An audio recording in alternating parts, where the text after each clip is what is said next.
Wings and beer. We still got 50 wings left. I know. Oh, them yours, man. Yeah, we can't even eat no more chicken. Hey, if you made it through the first episode, welcome to the second episode. As I told you, we're going to have a lot of special guests with Will Talk Entertainment. Let's just do some housekeeping. You can find Will Talk Entertainment on Facebook. Go to the website www.willtalkent.com. You can find me on YouTube, and you could also find me on TikTok and IG. You on TikTok now? Yeah, I've been on TikTok. I didn't know that. Yeah, I forgot my password. I don't know how to use it, but I'm on there. I got my password logged in, so the boy, I was like, "Hey, man," he's like, "Yeah, I sent you 30 videos." I was like, "Yeah." I don't even think I have TikTok. Man, look. Yeah, I don't really mess around too much with it. Top tick. Yeah, so and you can find StreetCars101 on StreetCars101.com. You can find them on YouTube TV, and you could also find StreetCars101 on IG as well, and Facebook. Yeah. You're on Facebook. So we're on all the major platforms. Except Snapchat. I'm scared of Snapchat. Yeah, we don't know what you do with Snapchat. You start filtering yourself, and you start putting eyelashes. And out of all love, I'm going ham. So, like I said, we were going to come with some special guests, moving forward. And this week we got a special guest, and not just any guest. He's a friend. He's part of the StreetCars101 team. How long have we known Jeff? I mean, we knew of Jeff. Some of us, I met you later on. Yeah, I think I met you later too. I think I met you guys both in like the end of 20, early 2021. Yeah. 19, actually. Yeah, maybe 19. Yeah, 19, because I met Dennis early that year. I had started Auto Plaza deals. Right. And that's when I met you. I met you at, I think it was Punchy's. Yeah, I think we met at Punchy's, and then, of course, social media back and forth for a little while, and then we went and really had fun at the GT500 days. So. Yeah. The third voice the great day. They made me a track person. That was the day. The third voice that you hear is the voice of our friend and teammate and brother, Jeff Minnick. Yes, he sir. is the co-founder of Queen City Challengers. And we need to get that as an ad-lib added on, like something. Yeah. It was important for us to have Jeff for the next episode because as a result of Jeff, was it you and Dennis? Yep. As a result of you and Dennis Smith creating Queen City Challengers, we were able to create these relationships. And as you know, it's always like 6 degrees of separation, right? So you create one relationship leads to another, and so forth. And so through Queen City Challengers, I met Prep. And then from there on, the relationships began to build and evolve to the point where we came together as StreetCars. StreetCars101. So, Jeff, introduce yourself. Tell everybody about your. Oh, wait. Just in case, real quick. Also, Jeff is part of Streetcar Saturdays, StreetCars101 magazine. Absolutely. We need to make sure that people understand this. Like we all roll together. So when you see one of us, you see us all. So. Absolutely. Exactly. And one of our brothers, Tim, he's handling some personal family matters, so he's not able to be with us. But there's actually 4 of us. And I know we stated this on the previous episode, but it's Prep, myself, Will, Jeff Minnick, and Tim Harrell from T Harrell Consulting? Yeah. T Harrell Consulting. Yep. So, I mean, we're a team. And so it only made sense that, with the subsequent episodes we would go with the team so that people can get an understanding of, how we came about, what we do, why we're here, and where we plan to go moving forward. Yeah, because straight up, like Jeff, we wouldn't have never met each other if it wasn't for you, right, yeah. and Dennis. So it's you have to give your kudos and flowers to the people that provided you with the facilitated platform that you can meet other people and build relationships, because that's really what car shows and car meets is. I know we like to show off. It's supposed to be networking and meeting people, and you're going to have people from different backgrounds and different cultures, and that's how you learn, to meeting new people. So with that said, I'm going to give Jeff the floor for a few minutes. And Jeff, tell us a little bit about your background. You're not just, the co-founder for Queen City Challengers, though. You're also, you're a vet. Thank you for your service. Yes, sir. As coming off the July 4th weekend, I got to get that in there because that's important. And from there, just tell us a little about your background. Where you're from, where you grew up. What made you? What was the vision when you started Queen City Challengers with Dennis? What did you want to do? All right, so just real quick on the background. Graduated high school here in Charlotte, but originally from D.C. Grew up a military brat, been all over the place. I left, came back about 7 years after joining the Army. Came back here to, find a job, settle back down, back at home. Been a part of the car scene in Charlotte, funny enough, for quite some time. And as we've talked many times, it's growing exponentially the last few years, but didn't used to be that big and that active around here. So Dennis and I actually bowled together before we got into cars together. And then we were both members of the Peach State Challengers group in Atlanta. So you guys recently went to Caffeine and Octane, and you've seen how crazy that scene is down there. We actually were driving down there every month and spending time with that group. We did Tail of the Dragon with that group. We did Caffeine and Octane with that group every month. And about 5 years ago, we're sitting there on New Year's Eve texting back and forth saying, why don't we have this here? So it kind of spawned as just a quick text conversation like, hey, we can do this. Within that first day, we ordered business cards. We had a logo done up. We're texting back and forth. Oh, my God, we're going to do this. We're going to do this. We recruited, 15 members the first week. Some of you remember JJ. Right. Yeah, Some of the early people that we had. JJ put my Barton in. And we founded it on the premise that we wanted a group of people that had, like interests in cars, obviously, wanted to do the same thing, show up at the same type of events, started frequenting Cars and Coffee around here. But we had people that wanted to help people with modding their cars, giving them ideas and doing all that. So it just kind of spawned from there. And we didn't expect to get to where it got to. Within the first 3 years, we were up to almost 800 people. And we had, at some point, we had over 100 active at some given times. We would show up to an event. We did a cruise that had 54 cars in it. So we started our tradition of New Year's Day doing the lap around 485. That got to be so big that we decided to kind of pull back just because it was difficult for me to try to manage that many people and keep everybody safe and keep our reputation in the car community.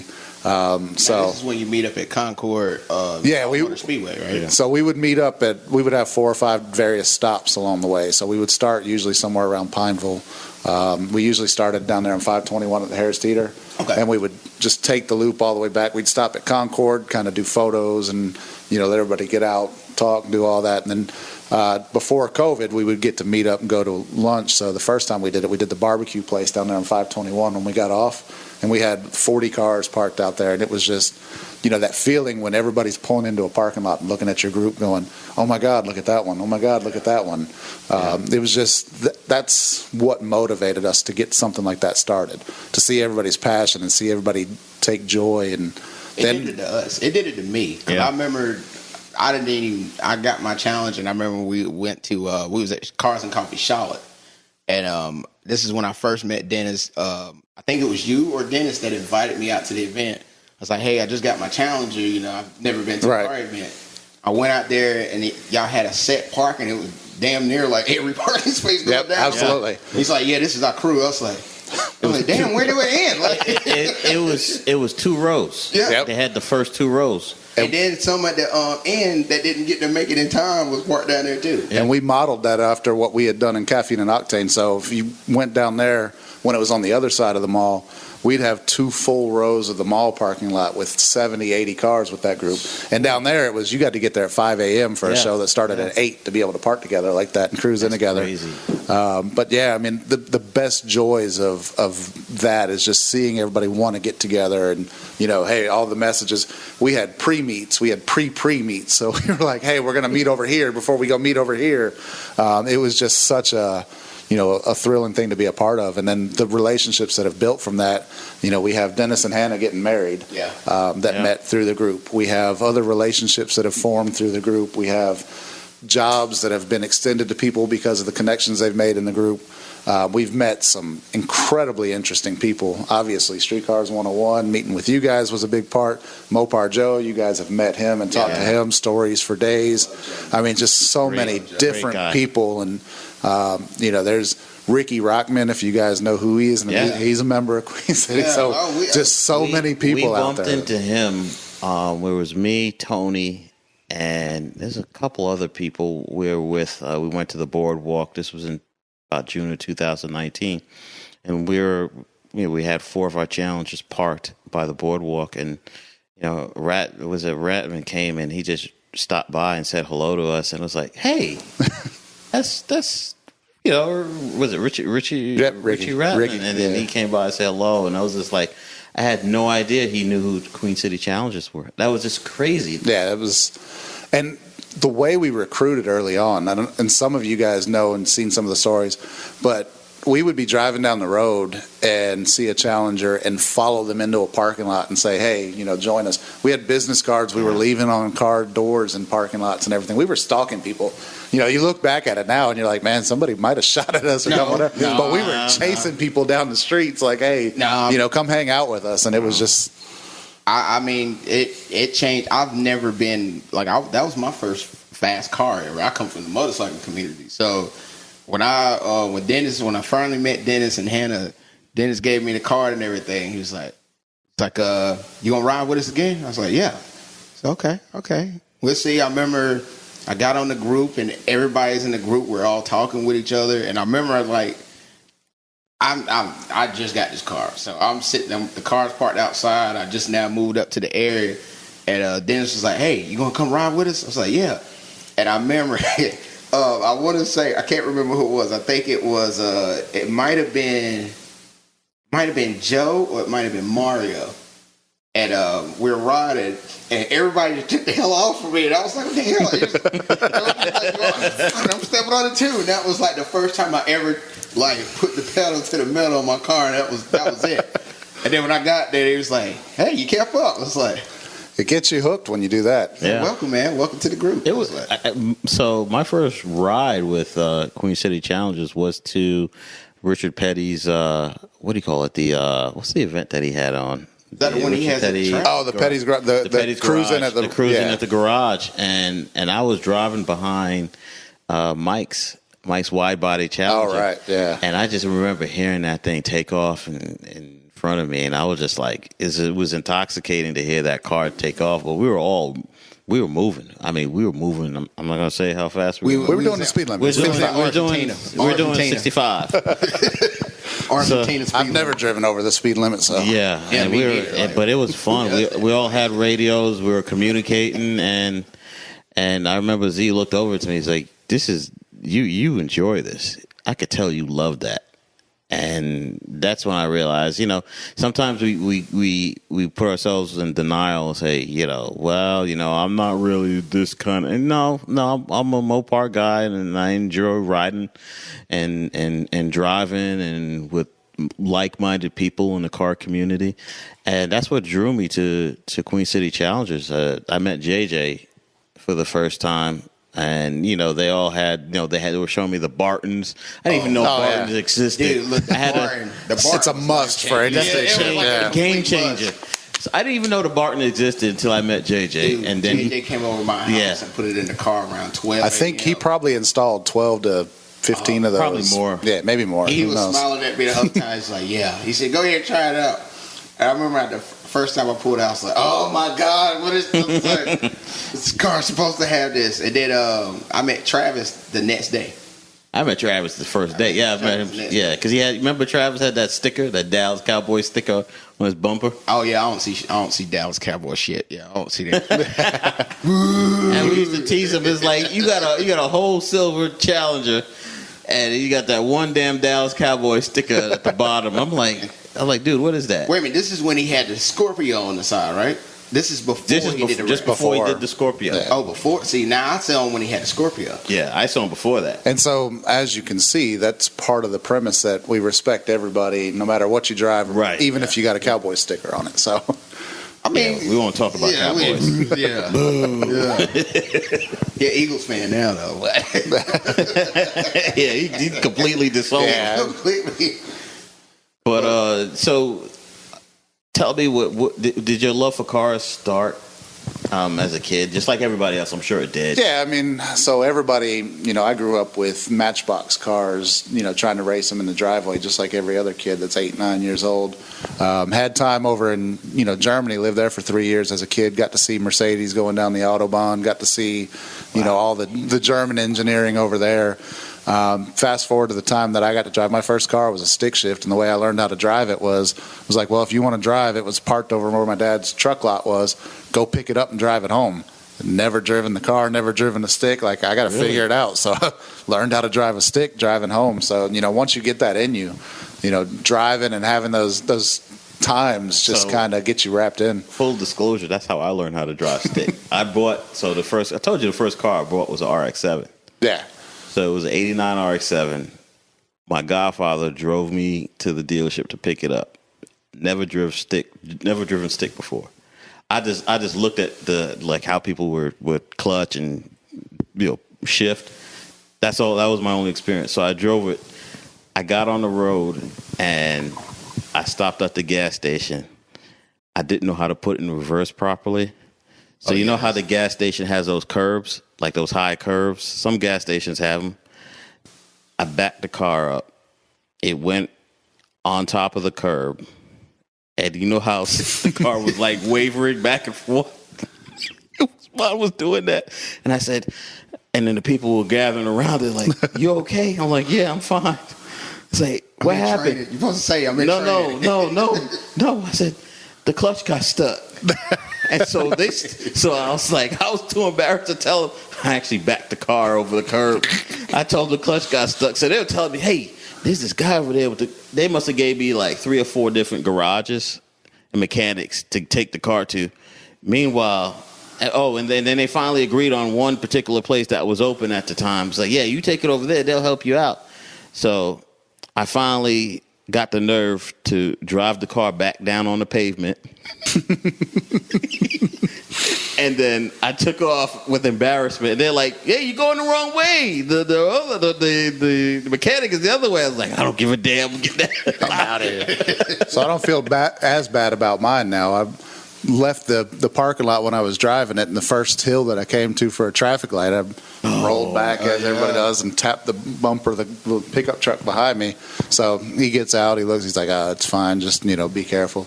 Probably a month later, I was driving down Brookshire, and for somebody that just had a license, didn't drive a stick all that much, I got past the point of Brookshire where you could turn around and go back before it turns into the highway. Right. I'd never driven on the highway, hadn't prepared for this. It's raining. I end up I'm lost in uptown Charlotte. I go down Graham Street and I follow this semi truck through a traffic light and T-bone the hell out of this lady in a Honda Civic. So I was like, so much for the first car and it being a stick and all that. We did get it fixed, but it hurt my pride a little bit. I'm like, that's rough. It happens to everybody because them heels, boy. Yeah, I was in an '87 Volkswagen. My mom used to be like, "All right, here's the challenge. We get on the hill." And just be sitting there this whole time going back and forth. I was like, why would they do this to a car? Like they didn't put like a stop for here. Like, so for the young people who are listening to this, there was a time where we didn't have automatic hill start. Oh, right, absolutely. Your ass rolled, and the only way to stop that was to brake or hit the car. It's funny you mentioned that car though. My first ticket came in an '85 Honda Civic, so right on 74 in Belmont. Hey, that's not uncommon because those Civics used to, for what they were in the day, they were fun to drive and they could move. I wanted a Civic and my brother sold it. It was like, I still want one. I bought it at the Brookshire auction for $500, and the only reason I paid $500 for it is because it had brand new Yokohama tires all the way around it. I'm like, this thing's got more in tires than what I'm paying for this car. I was about to say, wait a minute, you said $500. Now we're talking 2000. This was in 2001 before I joined the Army, so we're talking quite a bit of time ago. Them days done. Yeah, you ain't buying nothing at an auction now for no wheels. You get a 215,000 mile minivan for freaking $5,000 now. So it's interesting. So you started. You said you were in Germany. You got to see, what German engineering was like. You got to see the Nuremberg, Autobahn. Yeah. The Autobahn. So were imports your first love, or was it American muscle? Because I've known you since I've known you just to drive nothing but American muscle. So interestingly enough, when I joined the Army, got my first duty station in Oklahoma, I went out to a car dealership, and we're talking this is June, July of 2001. So everybody remembers what movies came out in 2000, 2001.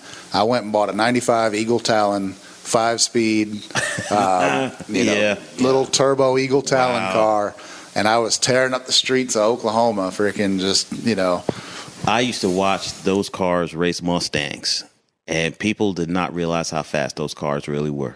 They were quick. For what they were really quick. I mean, that little turbo car would do 140. The front end would start to lift up, and you would be scared shitless because you got no way to steer it, no way to. And I remember that. I remember that. I remember people because there was a part in my old alma mater. There's like it had to be like a quarter mile or over a quarter mile stretch, and they would race down that street all the time. And I remember. There was an Eagle Talon racing my buddy's modded notchback, 85 notchback. He had a 302. Oh, yeah.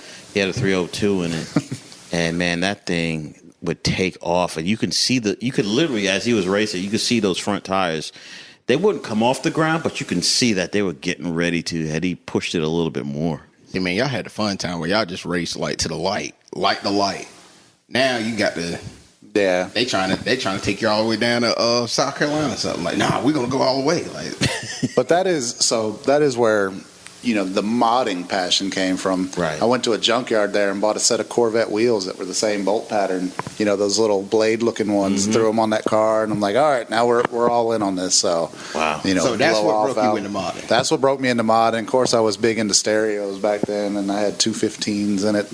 Everybody's running around bumping. You had to lay the seats down because there's not much room in that little hatchback. So. I over the years, I kind of gone back and forth. I've never really had until I got the Challenger. That was the longest I spent with anything was, almost 10 years between the two that I owned and that. I had a Camaro for a while, the one that we've talked about, the orange one, belonged to my father. He passed away. I drove it for a while. But I never really had an attachment to a car that I owned currently until I got into the Challenger. And we've talked about this before. I kind of finally reached that point now, which is why I have the Mercedes. I've done so much with this platform and enjoyed and got more out of it than I ever thought I would. But I usually don't get hooked to something and keep it for that long. Right. As many of us do, we look for something different. So, ultimately the goal is to end up with something that I want, on the exotic line or something along those lines. But this car I have now, I still get the same joys of driving with that kind of got me into this and got me hooked all over again. Yes, we know. We both know because we took a little test drive in it today. We took a little ride. Whoa. I was like, okay. Well, damn. It's amazing how much fun you can have, even with something as drastically different than you're used to, and and it sounds great. Affordable also. Yeah. We won't get into numbers. That's kind of personal, but I'll tell you, it's an AMG C63, and it is it's in great conditions. One hell of a car, and I had a blast today when you took off. Damn, it's just beautiful. Oh, isn't it? And it sounds great. Like it just makes you look at like this is a European car. And I'm so glad you took us for a test drive in it because I was missing frostbite. We have being a Challenger owner still. Prep being a former Challenger owner, we still have an affinity for Mopar. And you just throw you out there to the wolves like that former Challenger, or we'll just call him a future Challenger. Oh, future Challenger, possibly. All right, I go front. The jailbreak looks. If you want to sell me a car, like I said, Dodge does great. Just give me some music, a deep voice, and some drifting. Like right there, you already. Hey, they just came out? So Preston just did a Chief Donut. You saw the video. He just did the latest video, and of course, what did I say? Smoke, drifting. You saw the pedals. Yes. So I mean, it's a working formula. Why stop? Formula. Why stop? Well, they've got the rumor now. They're talking about an 850 horsepower successor. So and an 1100 horsepower in the Tomahawk. We may not be done yet. Wait a minute. Electric or no electric? Well, hybrid. Yeah. The 800 plus will be the hybrid, and then the 1100 plus will be the Tomahawk. That's the E-Muscle. E-Muscle. Yeah. I'm still not 100% sold on E-Muscle myself, but we had that story we were talking about earlier, and we'll leave the speeds out of that. But that, it's amazing to see what they can do on the highway when they're fully matted into it. So. But the thing is, the one thing I've learned about Dodge, you can't count them out. Because I'll be honest with you, nobody saw the Hellcat coming. Well, I mean, they started this whole. To me, the moment the Hellcat came out is when the car scene became completely changed. Yeah, absolutely. Because 2015 was the year that if you weren't into cars and you were, a typical person in our demographic, an 18 to 35 male, you were into cars after that. Right. It was just in your face. Right. You heard the whine of the supercharger. You heard the tires screeching. I was into it before that. I'll never forget. I was a young consultant, and I was on my lunch break, and I was typically when January, February comes around, I always go to the website and look at the cars that are being presented at the New York Auto Show. And I'll never forget, I clicked on that and I saw that orange Challenger. It was considered a concept. This was 2006. You know the one I'm talking about. Yeah. And I said, and I was with my girlfriend at the time. I was on the phone with her. I said, I'm getting that car. I'm going to own that car one day.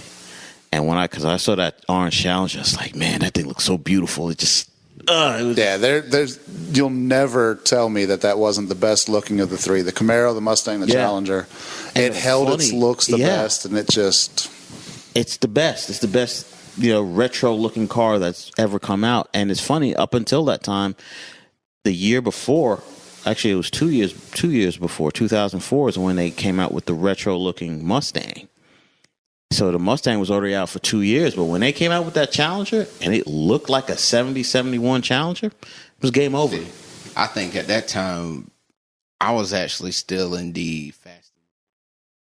So I was still wanting a Honda Civic. And then some stuff happened. We ain't going to talk about that. Personal stuff happens. But I didn't actually get into the car scene until, honestly, probably a year before I got my Challenger. So is this going to be a story that we'll have for story time? Story time with Prep. This is like a boring story. Though. Welcome to story time with Prep. I think it was like some dope. Let me shut up. Yeah, exactly. So Jeff, all right, let's get back to Jeff because he's actually the. Nah, I'm all in on the Prep stories. They're. So man, tell me about like when you you bought your first Challenger. I remember when I got my first Challenger, and I remember the salesman asked me, "It's like, you sure you don't want to test drive a 392?" I was like, "No, I like this, and he was like, "You might want to test drive a 392," and I completely blew it off. So I buy the RT. And then, like I say, 3-4 months later, I go and I make the mistake of test driving a 392. The violence and the power just blew me away. What was it like when you first bought your first Challenger? And what was your first Challenger? Was it an RT? No, so I had the base of the base. I had an 11 6-cylinder, just a granite one. So what got me originally hooked on it, my brother, you've met Daniel now. Yeah. He owns his third Challenger at this point. He was the first one to get a Challenger. I had the Camaro at the time. Had just traded the Camaro in for an Avalanche and wasn't really into cars at that point in time. He, at 17 years old, shows up in a 2010 Dodge Challenger, white with a red stripe, just an SE. But I mean, we're talking a 17-year-old kid here who went out and bought this, and I looked at it and I said, "Oh my God, that's awesome!" And it kind of started a rivalry between us. And I mean, rivalry, we're like the best of friends. But it was all right. I'm going to go out and get one too. So Josh has some pictures, his first Challenger, my first Challenger, side by side, and then we recreated that with the last Challengers in the same spot 10 years later and all that stuff. Wow. But yeah, so I had that car, and I had it for 5 years, and it was funny because we talk about Queen City Challengers.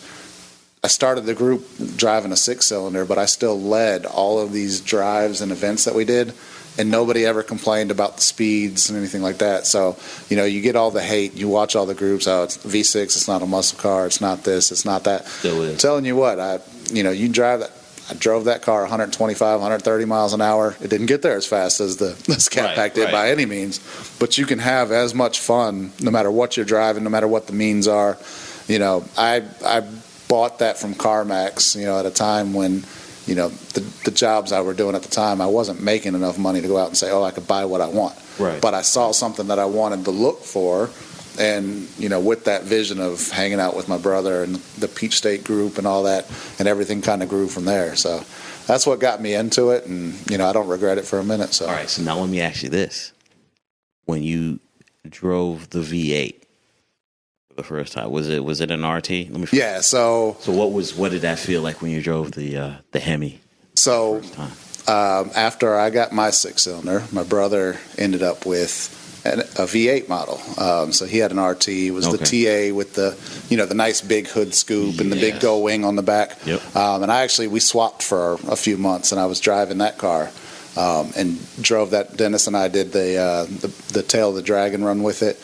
Night and day difference in terms of the sound and that visceral, just that power and that feeling and that noise, which is kind of why I stayed with a big NA V8 now. Right. But yeah, you can't put a price on that feeling. The car, the looks, everything's a big portion of it. Right. But then that motor, that rumble, that growl, that's a whole separate part of the. And so, because I told you guys I missed it. Like when I went over to the imports with the Beamer, it's like I love my Beamer. As a matter of fact, I drove it today. But man, when you hear that V8 start up and it explode, especially with the 392s, the way they explode when they start, it's just nothing like Absolutely. it. It's intoxicating, and it just you go away from Mopar, but somehow it's like the mafia. It's like it keeps pulling you back. So do you think that at some point you'll be pulled back into Mopar? Yeah, absolutely. Yeah, we were gonna say just in case you say no, it was like, yeah, okay. Yeah, I mean, no, I'm at a point now where I've enjoyed a lot, and I'm still going to go out and try to experience some new things. We've talked about the exotics, we've talked about this and that, but for someone my size, I mean, I'm 6'5" and 3. Yeah. We'll call it 315 right now. There's not a lot that I would say, that's going to be a car that I could drive comfortably and take it on a long trip. Right. I drove that Scat all the way to Kentucky and back, drag raced it out there, the whole 9 yards. It's a comfortable car, and I would definitely get back into one, at some point. It'd be a second car or a daily or whatever you want to call it. But I'm surprised you didn't go for like a Durango 392 or even the Durango Hellcat. So I traded that car in, obviously, right. But I got the wife, the Mercedes SUV. I've never seen the need to have two SUVs. Right. And I'm kind of one of those ones that if I'm going to have a big power motor, it needs to be in a car that I can enjoy it. So you can track it's cool. Now, the Trackhawk is something I've talked about. I would buy that because it's a track focused, it's not really an SUV, it's just a box. But the Durango and all, it just seems to me that's too big, too heavy. Even the Challenger is big and heavy. But I'll be honest with you, I got a chance to ride in the Durango and the Trackhawk. Durango was way faster than the Trackhawk, and that shocked me for a third row. Trackhawk puts the power down though on launch. It's got better launch. Yeah, well, the all-wheel drive system is what sets it apart. Actually, it doesn't. The Durango has a better track. It puts the power down a lot better. It gets up to speed quicker.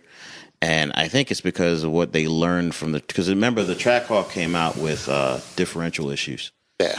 And that's its weak spot. But that's also the strength of the Durango to being all-wheel drive. And I remember we put the power down on that Durango Hellcat, and it took off, and it threw me and the sales guy back in the seat. And because I have a video, the video I have is people going to the Dodge dealership. So it's funny because for me, it's about that look and that interaction you get with other people. Yes. And to me, an SUV is just an SUV. You go to any parking lot, the mall, any work office or whatever, there's 100 SUVs out there. Everybody's driving one. They got the kids in there and all that. Yeah, you think of it. I took that Challenger to a gas station, and no matter where I was at, I had people taking pictures of it, people coming up, that's cool, that's awesome.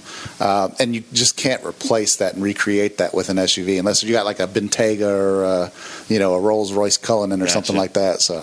And unless you went to Streetcar Takeover and you saw those Durango Hellcats take it off, and it was just like... Well, and you can see Alexi race that one down at Shadyside, and he goes down to Pageland and Greer and a few other places, but I think he's got the record now, so for the fastest Durango Hellcat on the track.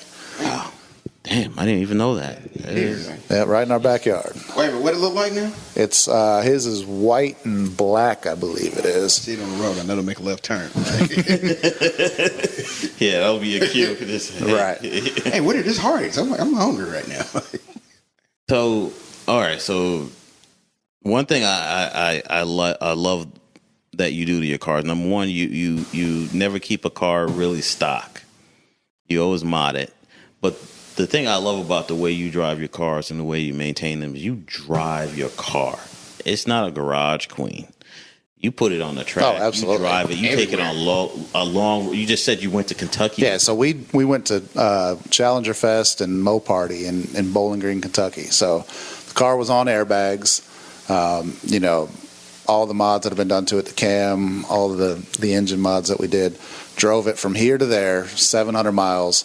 Drag raced it for 3 days. Right. Did a car show, got a trophy in the car show, had fun on the drag racing, and drove it back. Never thought that anything would break. Never had any worries. It's just it's made to be driven. It's made to enjoy. I didn't buy it to make money or sell it to somebody else. I didn't buy it to sit and look at it, which is why when I got to the point that I was no longer getting the same amount of fun, I'm like, all right, I'll pass it on to the next person. Yeah. But use it and enjoy it because that's what it's there for. And whoever got that car, they're getting a good deal. They're getting a great. First of all, they're getting a car that's already cammed, and it's airbags. And look, I'm gonna be honest. I think your car was like one of the first cars I ever seen no bag. So there's 3 Challengers that and Dennis was the first one to get it done for us. Okay. And then Andy has the Octane Red one that was on bags, and then mine. As far as the Queen City group, there's been a handful of other ones around the area, not many. Mine was the first wide body locally. And the first one that you drag race. Yeah. Because everybody else do not drive their car. Yeah, and most people that put the airbags on kind of give up on the performance aspect of it. Yeah. There's a few people out there that'll run them, but I had conversations with the people that put them in and with the airlift company and all that, and said, hey, I'm going to go abuse this, and they're like, go for it, it's going to work. So how many times did you race prep? I raced prep 3 times. I don't know how deep we want to go into that discussion. Look, I lost every race. I won one because you red lighted. Yeah, I did red light, but I still got to the finish line well before you. I will say I lost the race to him getting to the track, which sometimes is more fun. But he was on the speed limit. He definitely knew how to accelerate his car on the road. On the corners. In the corners. We've got to teach him a little more on the drag strip. Like how to get to, go through the gears. Look, I couldn't get out of the burnout. So there's a video of this, and we mentioned Tim earlier. So Tim and I were in this car, and I'm not for nothing. I'm not a small person. Tim's not a small person. My brother was in the car with prep, so neither one of them weigh as much as my leg, and they're both in the car with more horsepower, more grip, more torque. We did the burnout, and I was like, "We can't get out of the burnout." How do we get out the burnout? He's like, "I think you got to hit the button." So you think of drag racing videos, you're thinking 15, 16 seconds max. Wow. That's the burnout getting there. This one with prep was like 38 seconds. And then the dude was like, "Look, you need to put the car here." I went past the lot. I was like, "Is this right? No, you need to back up." We backed up too far again. I was like, did we start over? Like, did we got to do the burnout again? Like, so it takes a real man to drive real driver to drive a manual down the drag strip anyways and get it from A to B. I actually beat a Hellcat at that same drag strip who was a manual, and it's just, you got to know how to stage the car, you got to know how to launch the car, you got to know how to drive the car. So I'm glad you just said that because I've been, I consult with Greg D. Yeah. And he's self-taught. Absolutely. He's self-taught, and he's phenomenal off the tree. And, he told me what I needed to do to be able to come off the tree and stage the car. And, what I've learned after watching Streetcar Takeover for a couple of years, after going to the drag strip, in Wilkesboro, even wherever, in other places, Page Lynn, it's not so much the horsepower in the car, it's how you staging. Like Absolutely. you say, get off the line. Because I've seen some scats like yours, whip up on some Hellcats. Yeah. So I don't know if Greg would want me divulging the times. My car's a little heavier than his. I ran, the fastest I ever ran was in Rockingham in the quarter mile. I ran 11:65 in my scat. Wow. In the 8th mile down there, that time was a 7:49. And it was all in, the proper launch, the proper drive. Greg's a little bit faster than that. Yeah. I said, I was a little bit heavier. But what's really awesome about that is it takes a lot to be consistent, getting off the tree and launching all that. But anybody can enjoy racing if you get that part of it down. I went down there and was racing in the index classes at Rockingham and went to the semifinals in a 32-car field because I was able to get off the line consistently. In index racing, you guys have seen, it's not about just beating the person next to you, but it's about hitting close to your dial-in time and making sure your reaction time is good enough. So anybody can have fun driving anything on the track. I raced a Dodge Ram and a Dodge Intrepid down there that day. Wow. I gave a car a 6-second head start in the quarter mile and beat it by .001. So, it's just such a fun thing to do. And Greg has it to a T.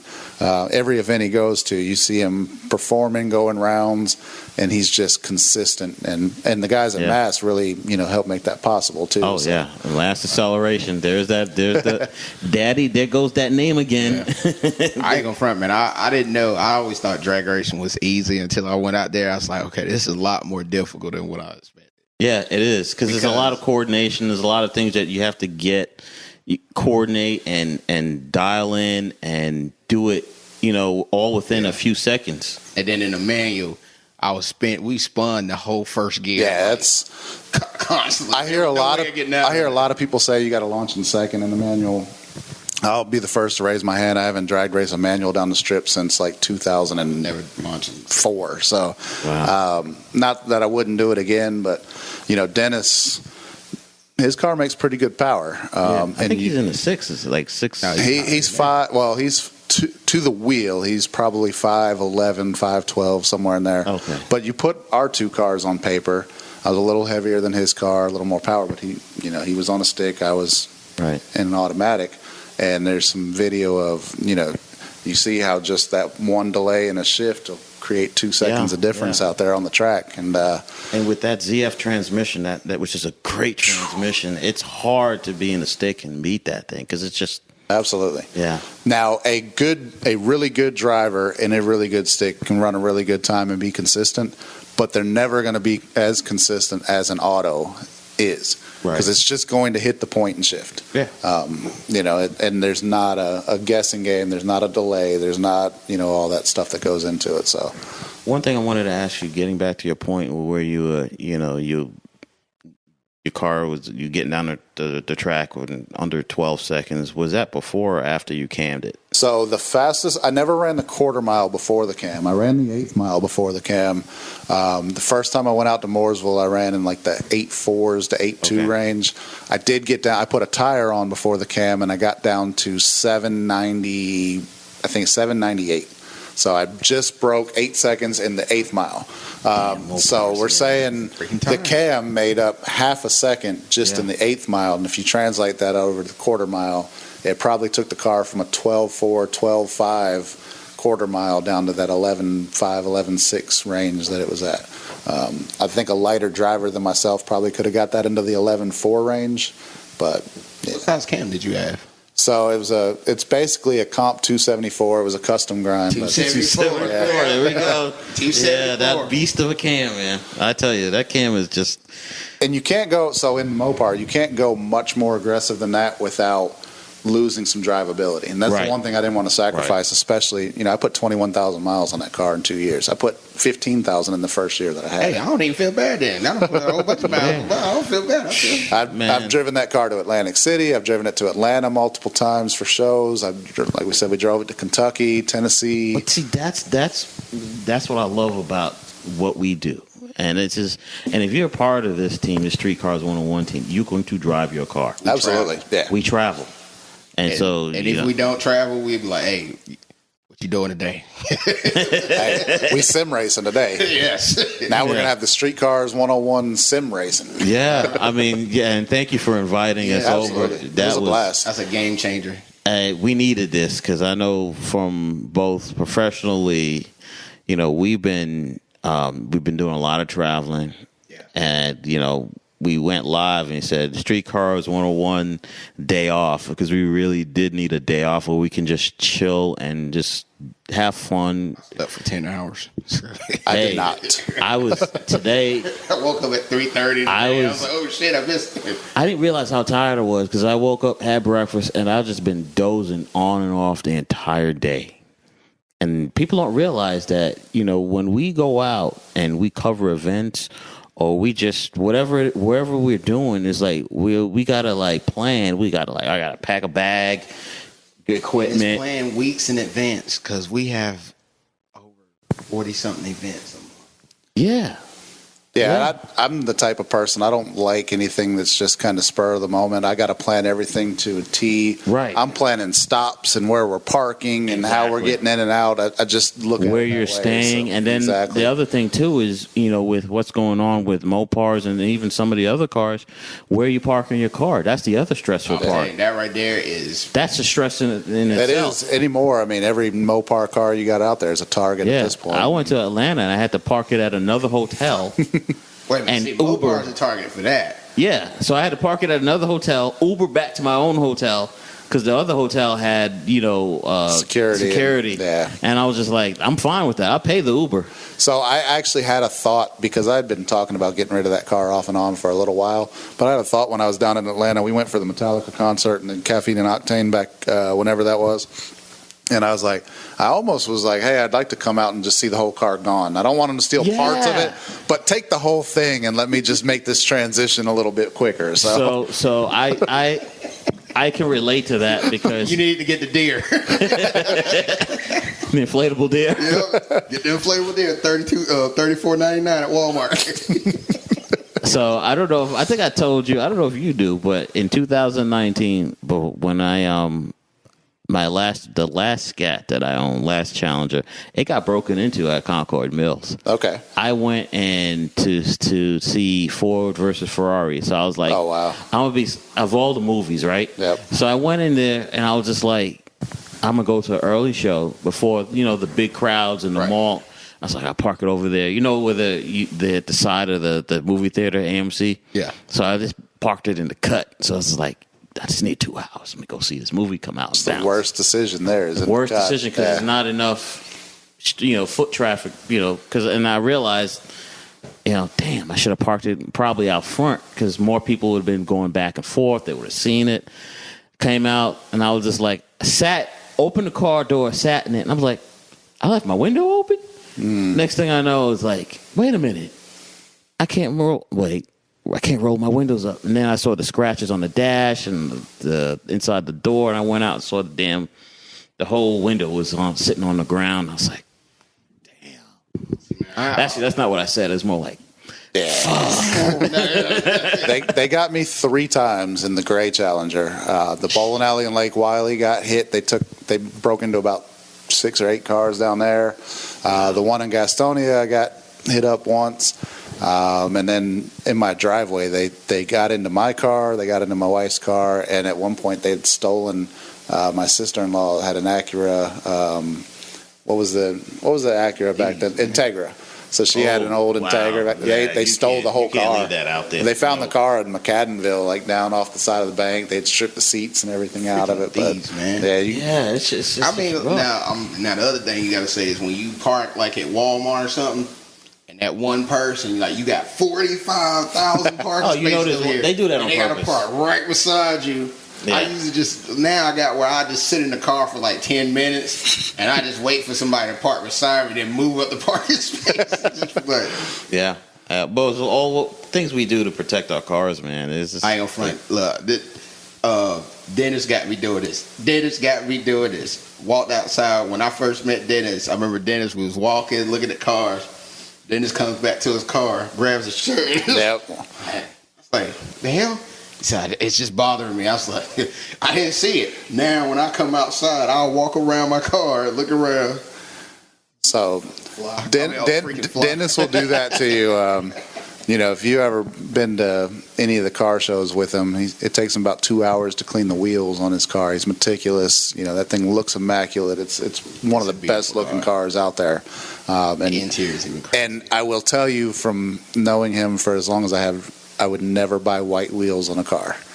But they look good on They look so good. You better trailer it everywhere you go. Yeah. But he drives. Is there a way to keep them clean? If you ceramic coat them? You can. It'll just help you clean them easier. But you're still, even we changed out the brake pads on my Scat just to do less brake dust because the stock Brembo ones put off so much dust. But if you drive like we do, you're gonna get brake dust on your wheels. And on white wheels, it's so hard. And you look at what he's got. He's got all those little spokes and everything. Yeah. It's just such a.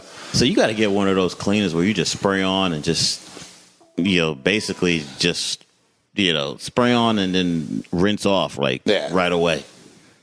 Okay. Well, man. Hold on, I gotta ask a question.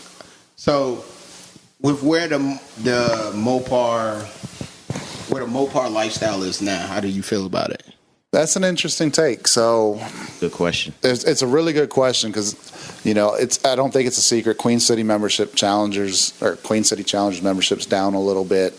We've seen some reduction in numbers and activity and all that. Still going strong. Still do all of our stuff, auto fair and all that. But there's a subset of the challenge or the Mopar community now that is the slide culture and the street the takeover culture. Right. And I think there's a place for communities like that, but I think it's hard for somebody that isn't into that sort of the scene to be able to enjoy their car in the Mopar side as much, depending on what they do. Like for us, we're in the car community, so if I show up, there's a good chance somebody's going to recognize my car or anything like that. So if there's a car that looks like mine and is out doing donuts in an intersection, by default, somebody's going to naturally assume and associate that, to me.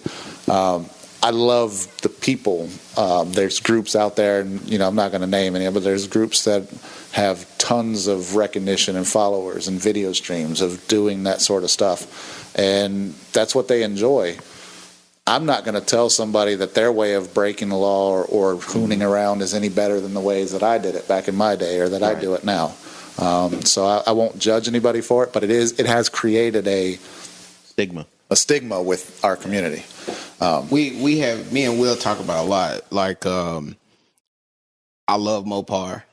I was happy that I got out of Mopar because when I even started catching myself getting involved in it was I love to have fun with my car, but then I was like, I can't be doing this because at the same time I had just started Auto Plaza deal, so somebody had a car that looked exactly like mine. Yep.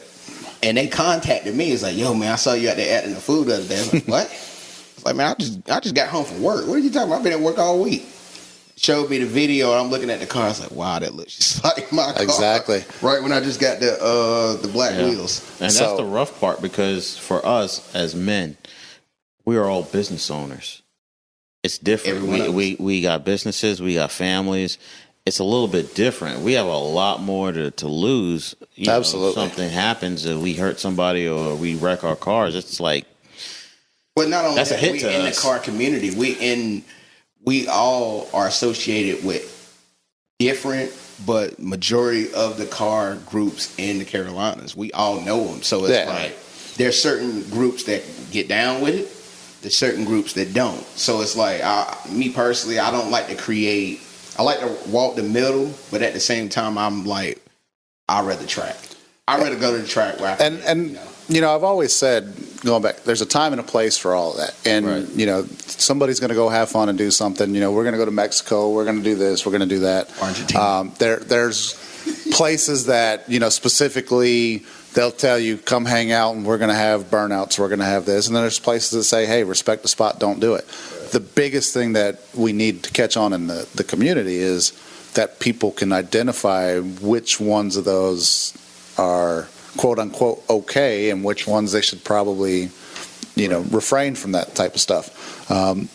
We don't want to see all the meets get closed down. We don't want to see the inability to find a place to have a meet because everybody's afraid of the stigma that's going to go with it. So I mean, that's why I like certain events. Like I like them a lot. Like I love Lincolnton because Lincolnton was the first time I ever left a car meeting. The officer was like, got here to here. Yep. Yeah, you do. Lock you up. First time, so we did a car show in Timken with Queen City really early on, and there was a cop that was directing people out, and he was like, "Do a burnout." And same as your story earlier, I'm like, I don't know, that sounds like a trap. A couple people started doing it, and then it was like, okay, well maybe they're fine with it right here, but you can't assume that everybody's going to react that same way, and that if as long as people get that, then I think things will work out. And then all the rest of the stuff that goes along with it, as long as people aren't getting hurt, putting people in danger, then do what it is that you want to do. Well, you named it perfect earlier. There's a lot of groups now that are actually getting it where you can do drifting events, like out in Piedmont. Piedmont Dragway does it, and MD Drift. Lanier Caffeine and Octane Drift down there in Atlanta does it. I think it's good. Shouts out to Piedmont Drift too. They do it. I just think that, now me personally, I want to learn to drift. So I'm actually be attending one of their events to see how it goes. I want to. Wait a minute. Are you going to drift to 1LA? I might. Who here thinks that's going to be a good idea to watch Randall drift to 1LA? I'm Raise your hand. All of a sudden. I seen you drive on that sim. And, all right. That's different. Drift them tires and that's it. I only hit like one house. My video game doesn't have any trees left anymore. He took them all out. Hey, but the house is stood. That's a good part. Nobody was hurt in the game. I can't laugh too hard. I had a McLaren 765 and I just tore that damn thing up. I think it's still sitting upside down on a bridge in Japan somewhere. We both went over 200 miles though. This is true. We might have hit something, but it didn't matter. We're talking about a video game. I think Randall was doing 200 miles an hour down the side of a mountain skiing in a car. Actually, I was like, I want to see the other road. Like, wait, you went down the mountain? It was there. Like I was just like in the box Caprice. I was in the snow. No, I was in the that red thing. Yeah, I was in the. I can't think of the red car. It was super fast though. But I was like, I wanted to see the bottom of the next road. So I just like, you know what? Hey, I was like, Jeff, what's up with this hill? He's like, with the road. he creeped up real close. He's like, oh, I'm going to look down here. I'm going to look down. No, I'm just going to go for it. I was like, all right, I ain't going to hit the tree. Then he's driving through the desert. Now, you picture a wide open desert. This man hits the only rock in the desert at like 150 miles an hour. That rock appeared on me. Like, that rock hit me. Hey, I didn't hit the rock. You know what? Them things come up real quick on those video games. I still don't understand where that barrier came from. I went head first into that.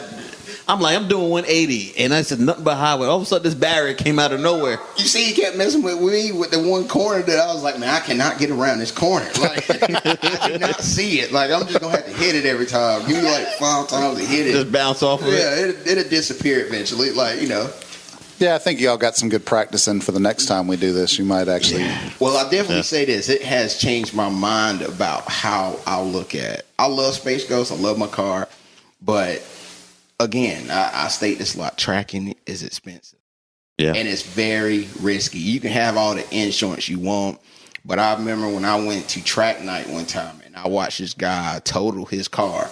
Absolutely. And I mean, that mentally, like, you can just see his face like, it ain't the fact that I don't know if he had insurance or not, but let's say he had everything he needed to get a no car. Is you build a relationship with that car, and it it changes everything. So that's why I don't know, man. I don't know. It's a gamble. That's why I love VR. I love that. Anytime you put your car on the track and you're going through speeds, it's a gamble. It's just it is what it is. And you're going to do it. Yeah, and you're going to do it. Even if you're in Mexico, it's a gamble. Romania. So, switch it up. The numbers will catch up with you at some point. Yeah. Well, Jeff, man, I'm so appreciative of you spending the time with us to let us interview it, chop it up with you, and absolutely. YouTube, don't edit it. We'll edit that out. YouTube. I don't know what you're talking about. You know they hear it. I think you're allowed like 3 or 4 cuss words in it before they demonetize you. You're good. That very quickly.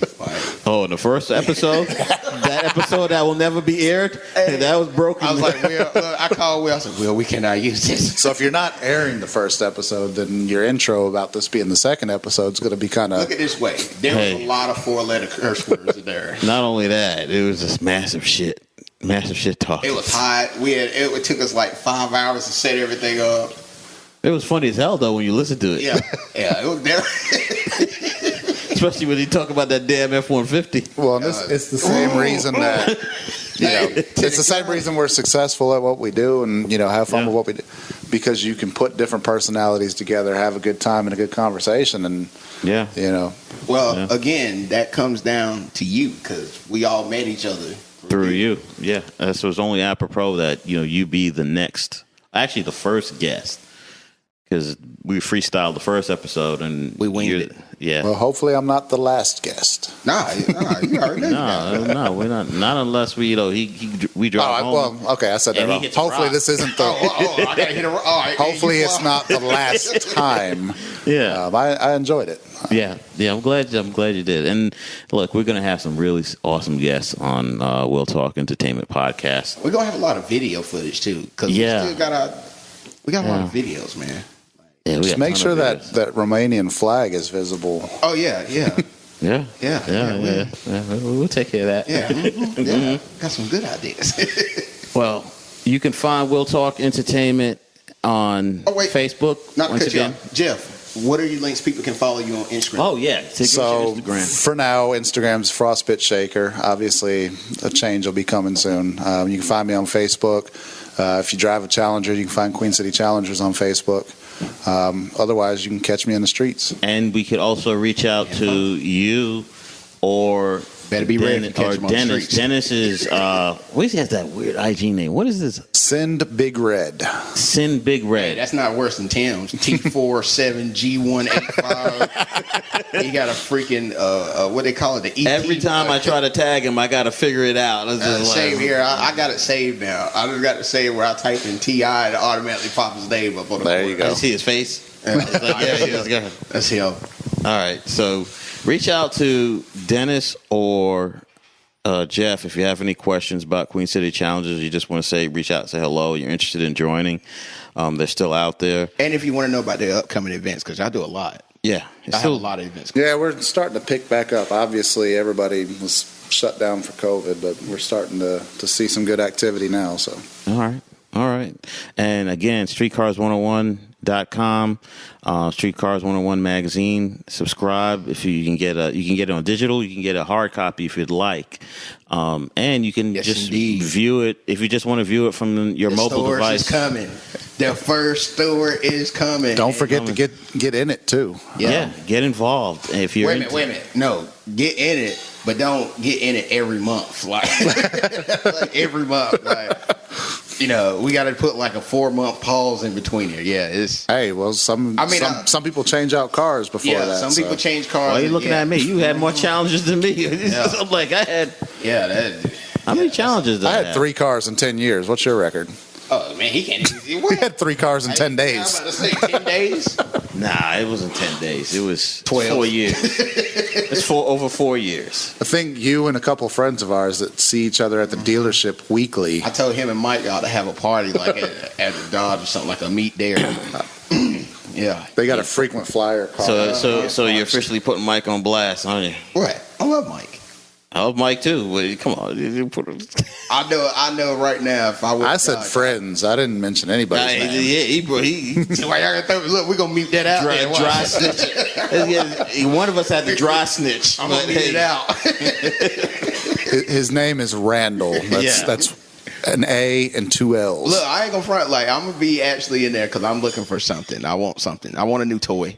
Look, and I think everybody gets that itch and go scratch it. We're car enthusiasts. The itch never goes away. I don't think that. I mean, even when we get older and we may not want something as fast, it's going to be, you damn sure know it's going to be cool. And if anything, I didn't become a track enthusiast until Jeff took me to the GT500. Yeah. Like, I got out of the car, I was like, yeah, this is it. Like, I don't think he took the helmet off for an hour after he got out of the car. He was just like, nope, I want to go back. I was telling the guy, I was like, hey, I can buy this car from you. I was like, he said, what do you mean? I was like, I know what you do with this car, so I get a discount. Like, well, man, thank y'all so much for being a part of the Will Talk Entertainment podcast. Once again, you can find me on IG as Will Talk Entertainment. You can find me on Facebook. You can find me on YouTube, and I'm also on TikTok. And so, come out, check out my website, www.willtalkent.com. I'll also be posting the episodes of my podcast there. And we will see you on the next episode. Chill. Let's get it. I had to hit that just once. I had to do that. It's like one alley I was waiting You see, some of us have no chill at whatsoever. All right, everyone. Have a great night, evening, or whatever time zone you're in. Good night, everybody.